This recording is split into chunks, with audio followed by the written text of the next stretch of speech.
Hello കൂട്ടുകാരെ, അങ്ങനെ അപ്പം ഇന്ന് നൈറ്റ് ഷിഫ്റ്റ് കഴിഞ്ഞ് വന്നിട്ട് രാവിലെ ഗോതമ്പ് ദോശയും അതുപോലെ തന്നെ തലേദിവസം വെച്ച ഗ്രീൻ ബീൻസ് കറിയാണ് കൂട്ടി കഴിക്കുന്നത്. അപ്പോൾ കഴിഞ്ഞ ദിവസം വെച്ച ഗ്രീൻ ബീൻസ് കറി ആയിരുന്നു. അപ്പോൾ അതിൽ കുറച്ച് വെള്ളം വെച്ച് ഗ്രേവി ആക്കി.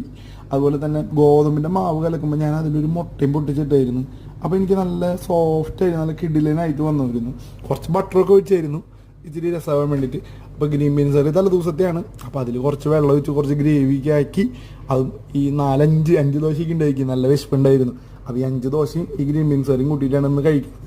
അപ്പോൾ ഗ്രീൻ ബീൻസ് കറി കുറച്ച് വെള്ളമൊക്കെ ഒഴിച്ചായിരുന്നു. അത്യാവശ്യം ഗ്രേവിക്കായി നല്ല ടേസ്റ്റ് ഉണ്ടായിരുന്നു കേട്ടോ ഗ്രീൻ ബീൻസ് കറി. പിന്നെ എനിക്ക് ഗ്രീൻ ബീൻസ് കറി അത്യാവശ്യം ഇഷ്ടമാണ്. ഇത് വളരെ സിമ്പിളായിട്ട് ഒരു സബോളയും ഇഞ്ചി പച്ചമുളകും തക്കാളി ഇല്ല, ഇത് മാത്രം തക്കാളി പേസ്റ്റ് ഒഴിച്ചായിരുന്നു. ഇത് മാത്രം ഒഴിച്ചുണ്ടാക്കിയ ഗ്രീൻ ബീൻസ് കറിയാണ്, ഉഡായിപ്പ് കറിയാണ്. അപ്പോൾ അതും കൂട്ടി ഇത് കഴിച്ചു. സംഭവം ദോശ നല്ല സോഫ്റ്റ് ഉണ്ടായിരുന്നത് തന്നെ കഴിക്കാനും നല്ല രസമുണ്ടായിരുന്നു. പിന്നെ പുറത്തത്തെ ക്ലൈമറ്റും നല്ല ചെറിയൊരു തണവൊക്കെ ഉള്ള കാരണം ഇന്നത്തെ